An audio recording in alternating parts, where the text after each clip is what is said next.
Olá, está no ar o Conexão Futura aqui pelo canal Futuro e você encontra com a gente também no futuraplay.org. 47 milhões de pessoas em todo o mundo têm algum tipo de demência. Dessas, cerca de 70% estão relacionadas com a doença de Alzheimer. Os dados são da Organização Mundial da Saúde, que faz um alerta. Em 2050, esse número pode passar dos 130 milhões. Ao longo de 2016, um vídeo relacionado à doença de Alzheimer viralizou pelas redes sociais. Isso porque ele chama a atenção para a responsabilidade do poder público para o crescimento da doença, principalmente nos países em desenvolvimento, como o Brasil. A gente vai exibir um trecho. Estima-se hoje que em 50% dos pacientes que têm hoje Alzheimer poderiam não ter se tivessem feito da vida algo diferente do que fizeram. Isso não envolve só o indivíduo, envolve uma política de saúde, de educação e várias outras perspectivas de vida. Portanto, ao ver um paciente com Alzheimer, saiba que esse paciente existe um determinismo genético, mas existe também um país que provavelmente deu pouco para essa pessoa. Exemplo. O médico que fala nesse vídeo é o Fabiano Mulan de Moraes, que é neurologista da Unifesp e membro titular da Academia Brasileira de Neurologia. E é com ele que a gente conversa agora. Olá, Fabiano, tudo bem? Olá, tudo certo. É um prazer conversar com você. Eu vou colocar a sua imagem para quem está em casa nos assistindo. Só um minutinho, por favor. Pronto. Só um minutinho, Fabiano, que eu vou ter que pausar o vídeo, que eu não consegui pausar e a gente já começa. Pronto. Fabiano, em primeiro lugar, esse vídeo gerou uma comoção, né? Muita gente que eu conheço recebeu. Eu recebi esse vídeo de diferentes grupos, no meu WhatsApp, por exemplo. Você esperava o impacto desse vídeo? O que eu acho que impacta no vídeo é uma mudança que a medicina vem percebendo e que é importante que todos percebamos, que é uma proatividade na construção de saúde. Eu acho que isso que acabou chamando muita atenção das pessoas para algumas doenças que pareciam obrigatórias ou cujo papel do paciente era nenhum. Infelizmente, a medicina vem mostrando que essa visão ela é errada e que, portanto, toda doença é uma construção de uma vida e que vale a pena intervenções precoces para a prevenção delas. Fabiano, você chama a atenção nesse material que está disponível no canal do YouTube da Casa do Saber para essa relação entre o desenvolvimento social e econômico de um país, como por exemplo o Brasil, com o aumento dos casos de Alzheimer, né? A OMS diz, inclusive, que o Brasil é um dos países com maior incidência e prevalência do Alzheimer. Por que a OMS coloca o Brasil nessa posição? O Brasil que se colocou, não foi a OMS. A OMS está só constatando o fato da gente ter, infelizmente, parâmetros ruins de construção de saúde. E aqui é interessante lembrar que saúde não é só a sua pressão ou só o seu peso, mas o desenvolvimento que você teve na sua primeira infância, o aleitamento que sua mãe te deu, sua escolaridade, quantas línguas você fala. Então, o problema do Brasil não é a OMS citando, é o próprio Brasil que veio construindo isso por uma sociedade que, infelizmente, não valoriza a prevenção e que, infelizmente, continua tentando tratar as doenças uma vez instaladas, o que normalmente é tarde, principalmente quando considera-se o cérebro. Fabiano, além das políticas públicas de saúde, né, que a priori são as que estão diretamente ligadas, né, à saúde do idoso, né, e a questões ligadas ao Alzheimer, quais são as outras políticas públicas que países como o nosso devem desenvolver com qualidade, com competência, para prevenir o surgimento de novos casos? Perfeito. A primeira coisa é a educação. Um país se constrói com educação. Um cérebro se constrói e se fortalece com a educação. A gente sabe que pacientes analfabetos têm 70% mais chance de ter Alzheimer. A gente sabe que aprender uma segunda língua, como o inglês ou qualquer outra, retarda o aparecimento dos sintomas em até 5 anos. Então, o primeiro passo é a educação, sem dúvida alguma. O segundo passo é prevenção. E aqui tem vários pontos importantes. O primeiro deles é a atividade física. A atividade física é a melhor previdência que a gente pode comprar.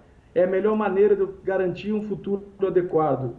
Você junta um dinheirinho e bota na poupança para garantir um futuro, perca um tempo, entre aspas, agora para construir um envelhecimento melhor. E sem dúvida alguma, um tempo que vale a pena ser perdido é com atividade física. Esse é um ponto essencial para a saúde, seja do cérebro, seja do restante do corpo. Além disso, é muito importante o controle de saúde mental. Então é muito importante tratar depressão. Depressão é causa de Alzheimer e a gente precisa tratá-la. É muito importante tratar sono. A apneia do sono aumenta o risco de Alzheimer, como aumenta o risco de infarto, insuficiência cardíaca e outras doenças. E além disso, que é uma coisa importante, o tratamento de doenças vasculares, como hipertensão, diabetes, obesidade, tabagismo. Então, do ponto de vista prático, tratar de Alzheimer é tratar de infarto, tratar de acidente vascular cerebral, é tratar analfabetismo, é cuidar da população como ela deve ser cuidada. O Alzheimer não é uma doença diferente das outras, muito pelo contrário. É uma constatação de uma incapacidade do cérebro, que, claro, diz respeito também ao indivíduo e à sociedade, de encarar o envelhecimento, que pode ter peso diferente, dependendo do que eu fiz com a minha vida inteira com esse cérebro, se eu estudei, se eu fiz atividade física, se eu estou cuidando bem da minha saúde como um todo. A gente pode dizer, pelo que você colocou agora, Fabiano, você por favor me corrija se eu estiver errada, que populações de baixa renda, que não têm um acesso a uma educação de qualidade, não têm a possibilidade, por exemplo, muitas vezes, em sua maioria, de estudar uma segunda língua, tem mais possibilidade de desenvolver o Alzheimer quando se tornar uma pessoa idosa? Isso vai depender de outros fatores. Quanto à educação, não tenha dúvida, mas dependendo da população e da dieta, às vezes ter mais dinheiro pode ser comer pior em relação a carne vermelha, que é o principal dado negativo para o Alzheimer, ou, por exemplo, o sedentarismo, que também é um fato importante. Quanto à educação, não há dúvida que realmente ter menos tempo de escolaridade e pior qualidade faz diferença. Agora, a educação isolada nas faixas etárias não consegue mostrar isso sozinho. Quando a gente olha a educação junto com outros parâmetros, aí sim fica claro que estudar menos ou ter pior qualidade faz diferença. Você citou a dieta do brasileiro, né? Quais são as orientações, então, para uma alimentação saudável que pode ajudar, então, na prevenção do desenvolvimento do Alzheimer? A ideia vem da dieta do Mediterrâneo, é a dieta mais estudada para o Alzheimer.